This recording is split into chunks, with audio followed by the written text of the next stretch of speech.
சென்னை மயிலாப்பூரில் பாஜக வேட்பாளர் தமிழிசை சவுந்தரராஜனுக்கு ஆதரவாக மத்திய உள்துறை அமைச்சர் அமித்ஷா ரோட் ஷோ நிகழ்த்தி வாக்கு சேகரித்து வருகிறார்.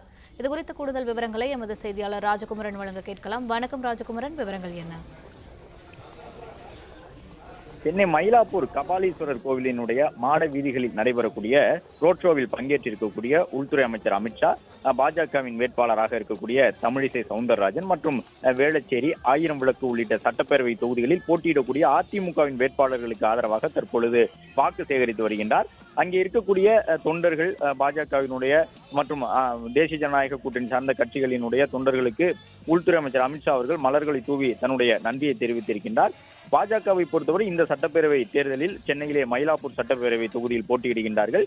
அது மட்டுமல்லாமல் தேசிய ஜனநாயக கூட்டணியினுடைய வேட்பாளர்களுக்கு ஆதரவாகவும் பிரதமர் நரேந்திர மோடி, உள்துறை அமைச்சர் அமித்ஷா உள்ளிட்டவர்கள் தொடர்ச்சியாக சென்னைக்கு வருகை தந்து தங்களுடைய ஆதரவை தெரிவித்து பரப்புரையில் ஈடுபட்டிருக்கின்றார்கள். இன்று நடைபெறக்கூடிய இந்த ரோட் ஷோ கூட்டத்தில் பங்கு பெறுவதற்கு முன்பாக உள்துறை அமைச்சர் அமித்ஷா அங்கே இருக்கக்கூடிய மயிலாப்பூர் கபாலீஸ்வரர் கோவிலில் வழிபாடு நடத்தியிருந்தார். வழிபாடு நடத்தி முடித்துவிட்டு இப்பொழுது ரோட் ஷோவிலே பங்கேற்றிருக்கின்றார். தொடர்ந்து தேசிய ஜனநாயக கூட்டணியினுடைய முக்கிய தலைவர்கள் அடுத்த 2 நாட்களிலும் தமிழகத்திற்கு வருகை தந்து தேசிய ஜனநாயக கூட்டணிக்கு ஆதரவாக பரப்புரையில் ஈடுபடுவார்கள் என்று சொல்லப்பட்டுள்ளது. விவரங்களுக்கு நன்றி ராஜகுமரன்.